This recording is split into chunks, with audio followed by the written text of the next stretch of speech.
Welcome to Tax File Special. I am your host, Lauri Bala Hassan. On this special edition of Tax File, we sit down with key industry players who are shaping Nigeria's economic and tax landscape. In this episode, we will join Arabirin Adirunke for an exclusive interview with our distinguished guest.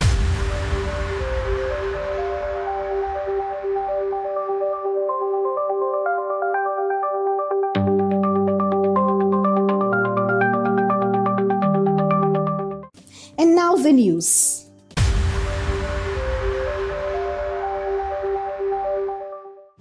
The executive chairman of the Federal Inland Revenue Service, Nta Akure, has issued a directive aimed at streamlining tax operations and ensuring strict adherence to proper channels across the agency.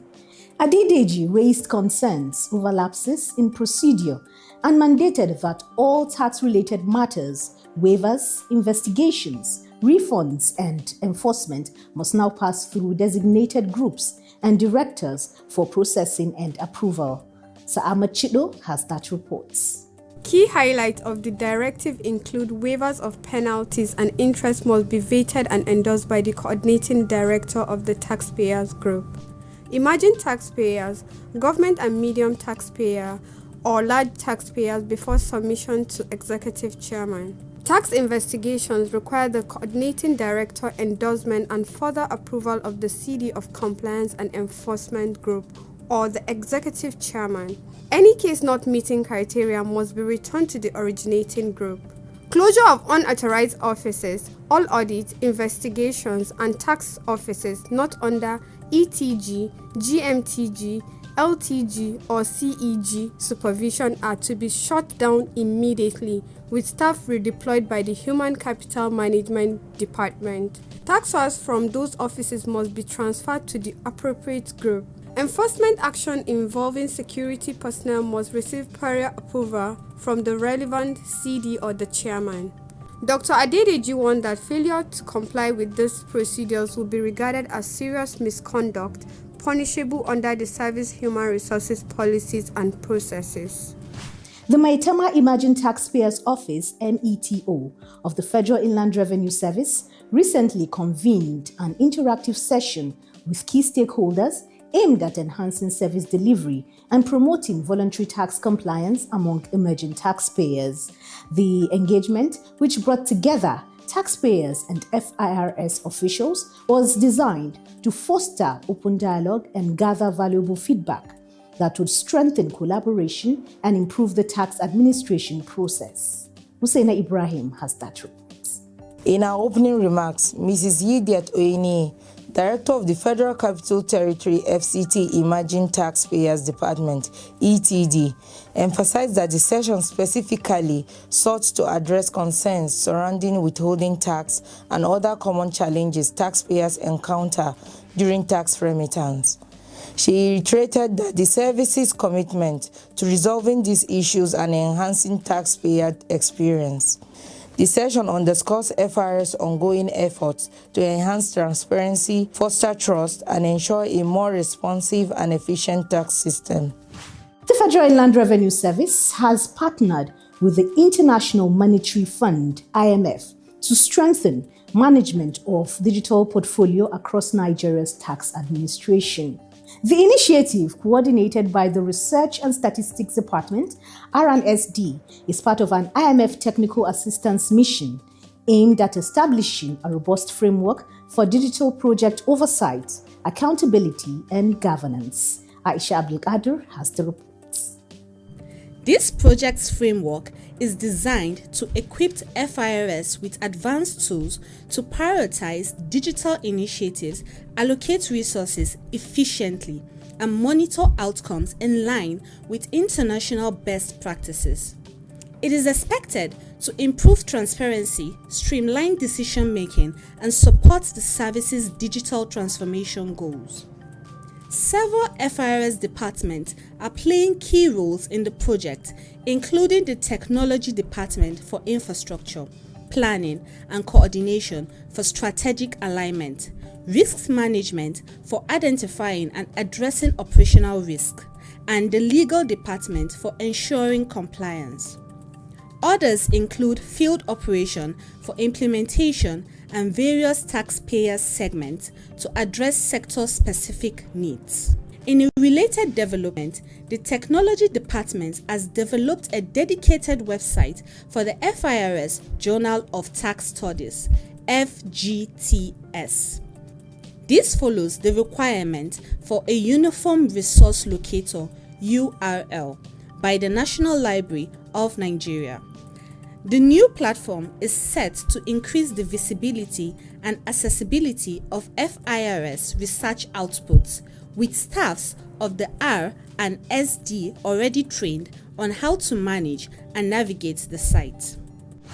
And that's our package on the news segment. Over now to Arabirin Aderunke for an exclusive interview with our distinguished guests.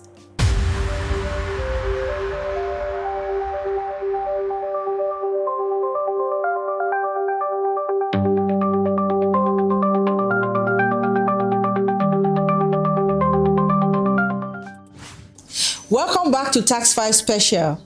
This is our exclusive interview segment where we bring you insights from the experts shaping tax policy and administration in Nigeria. Today, we have a very special guest, the Coordinating Director, Compliance and Enforcement Group, Federal Inland Revenue Service, Matthew Bonjubola. Get ready for an enlightening conversation packed with expert perspectives on tax administration, compliance, and policy direction. Let's get started. Good morning, sir. Good morning. And welcome to Tax File. Thank you very much. Yeah, thank you very much for having us. Thank you for having me on your program. Yes. Okay, sir, can you provide us an overview of the Compliance and Enforcement Group and your role within the Federal Inland Revenue Service? Yes, I can. The Federal Inland Revenue Service is structured into operational groups. We have what we call the tax operational groups. There are 4 of us, where we have the 3 tax offices, and then we have the Compliance and Enforcement Group as a compliance and enforcing arm, supporting the work of the various tax operations groups. For me, I am the coordinating director, overseeing all the functions within the Compliance and Enforcement Group. Wherein we have 6 departments. We have the Investigation and Enforcement Department. We have the Debt Management Department. We have the Tax Policy and Advisory Department. We have the Competent Authority Department.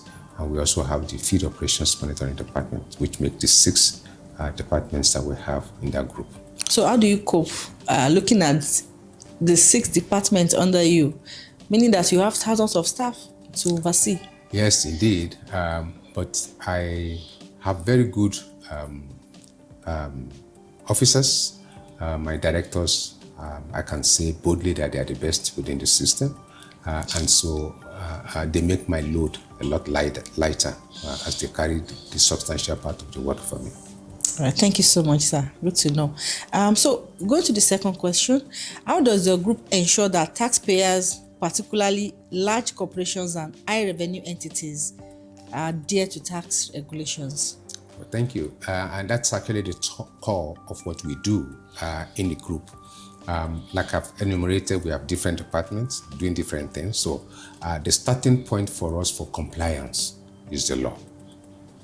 How clear is the law? How simple is the law? And so we have the tax policy department that tries to make the rules very clear to taxpayers. Most taxpayers are willing to comply once they understand what to do. And that is our own starting point, to ensure that the rules are clear and they are simple enough, and then to have engagement to clarify issues that appear complex or where taxpayers may have doubts. And then, so once we have done that, we have covered majority of our taxpayers.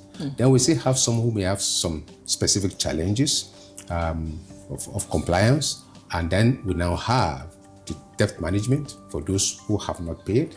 We have the tax investigation for those who probably are not filing returns, who are not doing all the needful. And so we have these 2 departments to complement what our tax policy is doing. All right, thank you, sir. What enforcement measures are in place to address cases of non-compliance, and how effective have they been? Taxation is all about law. And so whether compliance or enforcement tools, they derive directly from the tax laws. And in our tax law in Nigeria, we have various tools for enforcement. We can take a taxpayer to court. Yes, and we have taken many to court. Under certain circumstances, we can put a lien on taxpayers' property, including bank accounts. Again, this we have employed. We can actually seal up a taxpayer's premises. These are all enforcement powers and tools that are available to the service. However, it is not the desire of the tax authority to use those tools because they disrupt the businesses of the taxpayer. And therefore, we take all our time to appeal to people's thinking, their reasoning, pointing them to the risk of they incur under the law if they do not comply. And that is why you find out that most of our work is to assist taxpayers to comply. And we don't move straight into enforcement in order not to disrupt their businesses. Thank you very much, sir. How does the compliance and enforcement group balance enforcement with voluntary compliance to optimize tax revenue collection? Thank you. The heart of any tax system is the extent to which the taxpayer comply voluntarily. And the story is the same thing all over the world, including Nigeria, that majority are always willing to do the right thing, provided the rules are clear, the means of doing so, tools for them to do so are available. And so how do we balance? We balance by ensuring that, number one, at the times of writing the laws, we work with the National Assembly and all other stakeholders to ensure that the laws are implementable. Two is, having done that, we work also within our various departments in FIRS to educate taxpayers, to work with them, to listen to them. Of course, we also seek their input sometimes when we are making laws. And for example, we are having the tax reform law now. Almost every segment of Nigeria was involved so that we can take on board what are the specific issues so that, again, we don't make a law that becomes impossible to implement. And then having done all of that, then we employ other tools. For example, filing returns. We design the return forms. When we are designing them, we work with the taxpayers and say what works for you. We know that what works for a banking business may not work for a trading business, may not work for a manufacturing business. So we try as much as possible to cater for the different segments of the economy. And then once we have done that again, then we do what we call reminders. So when it is time to file returns, we have tax offices interfacing with the taxpayer, letting them know, your return is going to be due in 2 weeks' time, in 3 weeks' time. If you have specific challenges, can you talk to us? Again, all of this we do to assist them to balance, to ensure that there's compliance. And then when you now have some who will not comply, and they can become a discouragement to those who are compliant, then we have a duty to enforce using the tools that are in the law, so that those who are complying will not be shortchanged.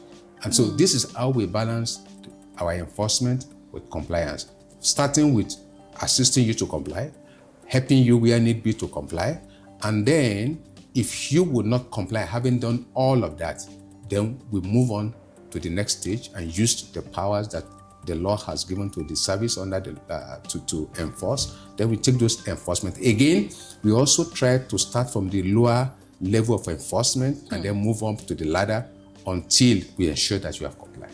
Wow, that's a whole lot of work, and must have really involve a lot of resources, energy, and determination. Yeah, it does. And for me, I think I give all the credit to my team on the field who do the very hard work. All right, well done. So what are some of the major, although you mentioned them, but what are some of the major challenges in enforcing tax compliance, and how is your team addressing them? Yeah, just like in any economy, because sometimes we make Nigeria we paint Nigeria as if it's the worst of all countries. No, Nigeria is not different from other countries. And so what you find there is what you find in other countries. So what are the challenges? The greatest challenge you find is misinformation. You see a taxpayer who has not done the right thing, and you take steps to enforce the law. And then the narrative suddenly changes in the public space. Oh, they don't want us to exist. Oh, they don't want business. And God help you, because again, we are a multi-tribal, multi-religious setting. If you don't ask somebody from the southeast, for example, to go and enforce a company owned by somebody in the southwest, you say, oh, it is this tribe against this tribe. So those false, inaccurate, incorrect narratives a lot of time hamper what we want to do. And then the second thing you also see is that our economy is actually struggling. And so if our economy is struggling, so if you take, for example, the petroleum sector, if you find a business in the petroleum sector that is not performing under the tax law, and you want to carry enforcement, and then you can see that it can be hijacked. And then they say, oh, okay, all sellers of petroleum are going on strike because you are trying to enforce tax payment from just a member of the group. The other one has to do with the state of our judiciary. And again, we must give a lot of credit to our judicial officers who are working sometimes under very extreme, very difficult circumstances. But we find out that when we take cases to court, or when taxpayers take us to court, it lingers.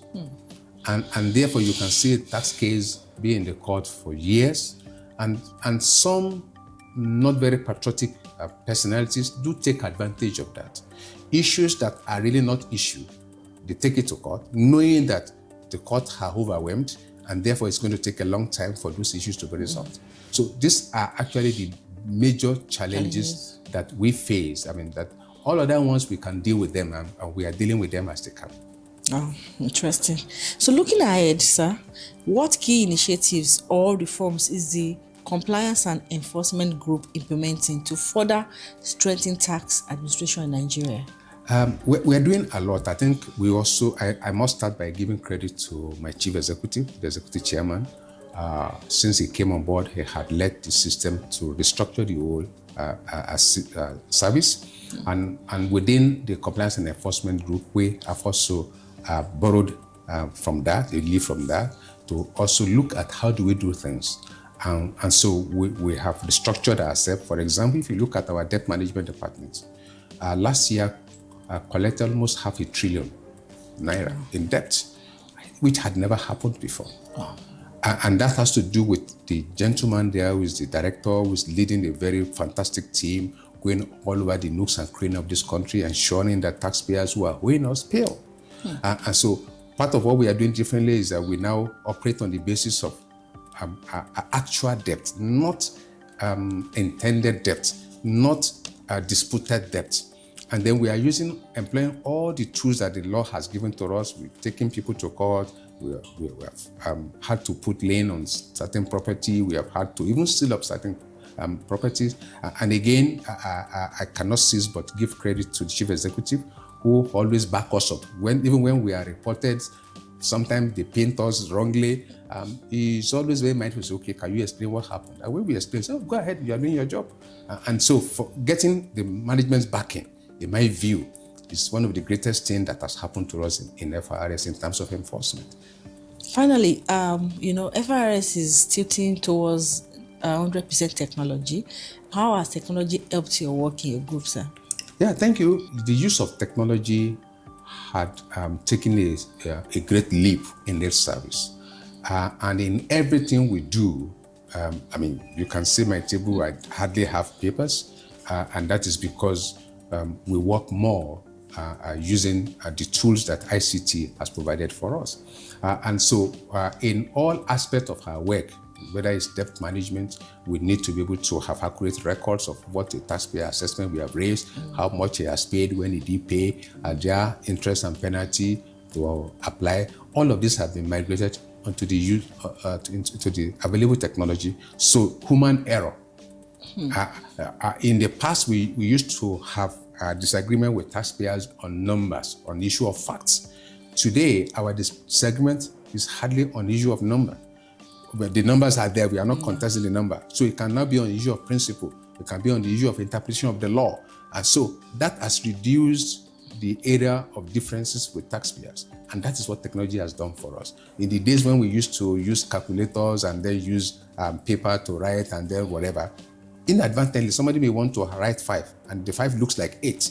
It can become a dispute. But today, it comes from the system. So what system I have, you also have. So what number I have, you also have. So we can only have differences as to interpretation of those numbers. And so ICT has been a very great help to us, and we believe that we can still continue to do better, applying for the tools that are available. But do you want to tell Nigerians something, looking at how much stress they put you through? Well, I wouldn't say they put me through stress. Your team? Yeah, even my team, because we exist because of the people. We hold this job in trust for them. So what probably we'll see as stress is what we have signed up for. Yeah. And so for us, we are grateful to Nigerians for the opportunity they have given to us to serve. And we are grateful to our very wonderful taxpayers who are ever compliant. We are also grateful for those who are moving away from non-compliance, because many of our taxpayers indeed, having engaged with them, having explained to them the position of the law, have come to see, oh, these guys are actually saying the right thing and they are helping us in compliance. So for us, we want to say thank you to them. And for those who are still lingering, who are still doubting, or are still not sure that they should move to voluntary compliance, my appeal to them is that Nigeria is the only country we all have. It is our own. And the adage says, as you lay your bed, so you lie on it. We can transform this country. It can be better than all the advanced countries that people are running to. And then we can then have a reverse of emigration when our country is good. And when you look at all the countries that we envy today, the tax system there are very robust. I mean, Denmark has about 43% tax to GDP ratio. That is, they fund their budget 43% with tax. That's what it means. We are still doing about 10-11% in Nigeria. So it is when we comply, when we pay our taxes, we can hold our political leaders to account. We can have strong voice in governance, and then we can see our money working for us. And so my appeal is for those who are not yet compliant to please comply. From our own side, we will continue to be servants of Nigeria, giving them the best that we can within the prevailing circumstances. Thank you very much, sir. And that was a valuable conversation with the Coordinating Director, Compliance and Enforcement Group at the Federal Inland Revenue Service. We hope you gained useful insight into how taxes are managed, how compliance is enforced, and how these areas are evolving with the economy. A big thank you to our guests for joining us and sharing such valuable insights. We hope you found the conversation as inspiring as we did. See you next time.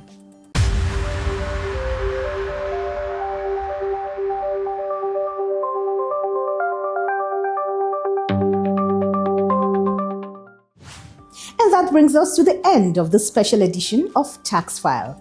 Thank you for joining us. Until next time, I am Lowry Bala Hassan. FIRS, simplifying tax, maximizing revenue.